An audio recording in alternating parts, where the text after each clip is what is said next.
First, reading this question, the time required for 10% completion of first order reaction at 298 Kelvin is equal to that required for 25% completion at 308 Kelvin. Okay. If the value of A has been given 4 into 10 to the power 10, calculate K at 318 Kelvin and EA. Okay, तो यहाँ पे given क्या है हम लोग को,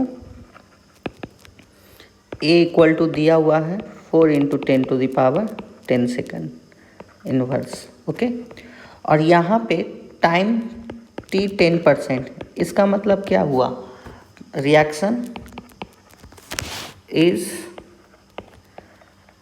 completed 10%. Okay, तो इस समय पे 80 क्या हो जाएगा, 90% ऑफ ए है ना. 10% कंप्लीट हो गया है तो 90% बचा, यानी 0.9 ए नॉट हुआ. ओके, उसी तरीके से T 25% मतलब क्या हुआ, रिएक्शन इज 25% कंप्लीटेड है ना. तो 80 इक्वल टू क्या होगा यहाँ पे, तो 75% रिएक्शन बचा हुआ है तो 0.75 A naught, that is 3/4 A naught, और ये 9/10 ए नॉट आएगा. ओके, अब हम लोग फर्स्ट ऑर्डर के लिए फॉर्मूला क्या जानते हैं, for first order reaction, first order kinetics या ओके. तो T इक्वल टू फॉर्मूला जानते हैं हम लोग, क्या जानते हैं, T equal to 1/K ln A naught upon AT. तो इसी फॉर्मूला का यूज़ करते हुए हम लोग लिखते हैं पहले for 10%, T 10%.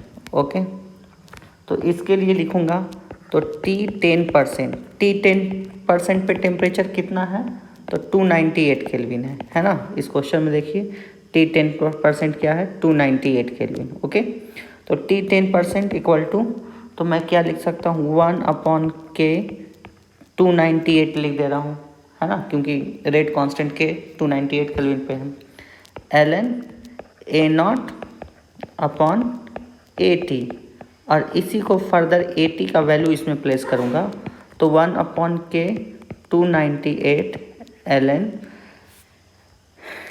A naught upon 0.9 A not, A not cancel, ये आ गया 1/K 298 ln 10/9 आएगा. ओके, ये आ गया T 10%.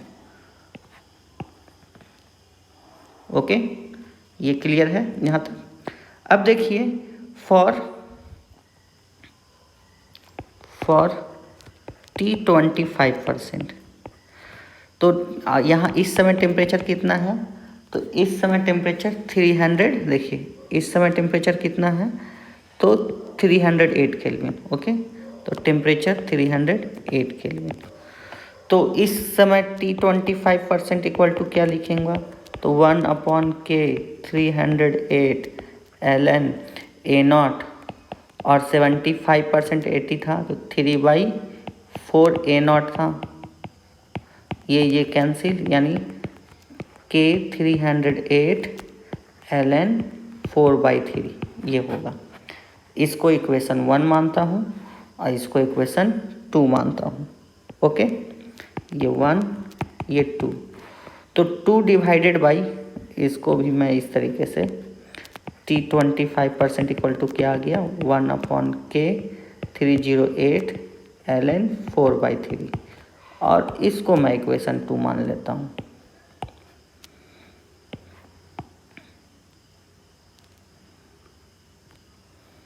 ओके, ये इक्वेशन 2. तो अब देखिए ना, अकॉर्डिंग टू क्वेश्चन क्या है,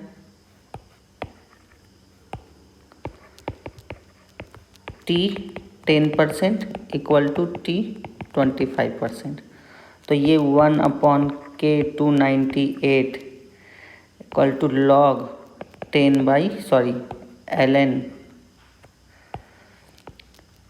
10/9 9 इक्वल टू 1/k 308 ln 4/3। तो यहाँ से अगर मैं k का वैल्यू चेंज कर दूँ तो k 308 k 298 equal to ln 4/3 divided by ln 10/9। और इसी को तो ln को करूँगा तो 2.303 log 4 का वैल्यू ऐसे log 4 माइनस log 3 लिख सकता हूँ डिवाइडेड बाई ये आ जाएगा 2.303। ln को log 10 में किया, फिर log 10 का वैल्यू 1 माइनस log 9, ये कैंसिल। और इसका log 0.6020 minus 0.477 divided by 1 minus 3 log 9 का क्या हो जाएगा 3 का स्क्वायर 2 बाहर आएगा अब यानी 2 इंटू 0.477 आएगा। और यहाँ से इसका जब हम लोग वैल्यू कैलकुलेट करेंगे तो ये वैल्यू ऑलमोस्ट कितना आएगा 2.71। डैट इज़ क्या है ई का वैल्यू है, ये किसका वैल्यू है ई का वैल्यू है। ओके, तो अब मुझे ये जो मोस्ट इम्पॉर्टेंट चीज़ चाहिए था वो मुझे मिल गया क्या K 308 और K 298, इसका वैल्यू क्या आया ई आया है। ओके, अब देखिए क्या है, तो यहाँ से नाउ हम लोग पहले हम लोग क्या कैलकुलेट करते हैं एक्टिवेशन एनर्जी कैलकुलेट करते हैं। तो ln K2/K1 equal to EA/R 1/T1 minus 1/T2। T1 हम लोग को पता है कितना है 298 केल्विन, T2 कितना है 308 केल्विन, है ना। यहाँ पे प्लेस करते हैं और इसका ln E का वैल्यू क्या होता है, यहाँ पे ln E रख दिया EA/R का 8.314 और ये आ जाएगा 1/298 माइनस 1/308 और इसका वैल्यू कैलकुलेट किया तो ln E का वैल्यू 1, तो ln E का वैल्यू 1 तो EA इक्वल टू कितना आ जाएगा R मीन्स 1 इंटू 8.314 और इसका देखिए तो ये डिनोमिनेटर तो 308 माइनस 298 और यहाँ 298 इंटू 308, तो ये डिनोमिनेटर में तो ये न्यूमरेटर में और इसका सब्ट्रैक्ट होकर डिनोमिनेटर में, तो यहाँ पे 298 इंटू 308 डिवाइडेड बाई कितना आ जाएगा 10। और इसका जब वैल्यू हम लोग कैलकुलेट करेंगे, कैलकुलेट करके देखिए तो आएगा 7630 किलो जूल, जूल आएगा, एग्जैक्ट नहीं आएगा और डेसिमल में आएगा जूल पर मोल। तो मैं इसे 76.31 किलो जूल पर मोल।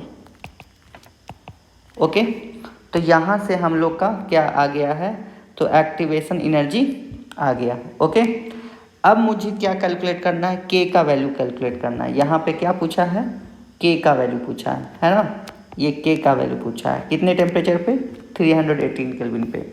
तो log K का वैल्यू निकालने के लिए नाउ हम लोग क्या लिख सकते हैं, तो log K इक्वल टू क्या होता है minus EA/2.303 R into 1/T plus log A। और A का वैल्यू अब यूज़ आएगा, वो क्या है तो A का वैल्यू देखिए 4 इंटू 10⁻10। तो यहाँ पे मैं इसका वैल्यू निकालने के लिए क्या कर रहा हूँ, तो देखिए EA का वैल्यू माइनस 76310 जूल, R का वैल्यू यहाँ पे मैंने इसका R का वैल्यू नहीं प्लेस कर, इसको R इंटू 298 इंटू 308/10 रखता हूँ, कैलकुलेशन में आसान होगा यहाँ पे। तो R इंटू क्या रख रहा हूँ 298 इंटू 308/10, तो 10 डिनोमिनेटर में और ये 2.303 और R ये आ गया 1/T को, तो टेम्परेचर यहाँ पे कितना है 318 केल्विन, तो 318। ओके, log A का वैल्यू तो तो 4 इंटू 10⁻10। ओके, तो ये आर कैंसिल, नेगेटिव साइन है। तो यहाँ से इसको -298 इंटू 308 डिवाइडेड बाई 10 इंटू 2.303 से divided by 318 plus log 4 into 10⁻14, तो 10 पॉइंट लॉग 4 का वैल्यू कितना आ जाएगा, इसको ऐसे लिखेंगे log 4 इंटू लॉग 10⁻10, तो इसको log 4 प्लस log 10⁻10, तो ये क्या आ गया 10 प्लस log 4 का वैल्यू तो 0.6020 है ना। तो ये कितना आ गया 10.6020, तो यहाँ पे 10 पॉइंट ये लिख दिया।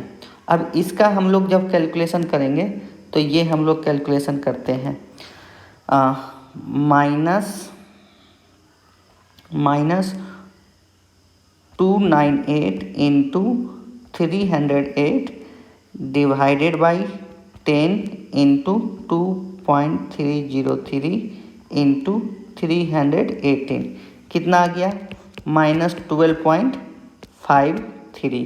ओके, और प्लस 10.6020। ओके, तो ये जब देखें और इसका हम वैल्यू कैलकुलेट करेंगे तो देखिए ये कितना आएगा, इक्वल टू प्लस 10.6020 कितना आ रहा है, या 60 ही अगर मैं रखूँ 60, तो देखिए कितना आ रहा है, इसको मैं 1 कितना लिख सकता हूँ, तो 928 ये लिख सकता हूँ। ये कितना आ गया है log k का वैल्यू। अब देखिए ना ये आ गया। अब ये एंटी लॉग यहाँ से हम लोग देख लेंगे, तो एंटी लॉग देख लेंगे तो एंटी लॉग टेबल होना चाहिए। मैं k इक्वल टू इस पर एंटी लॉग कैलकुलेटर से यूज़ कर ले रहा हूँ, तो शिफ्ट 10 टू द पावर -1.928 कितना है, तो 1.11 इंटू 10 टू द पावर -2 1.18 होगा, सॉरी 1.18 ये answer. Okay, thank you everyone.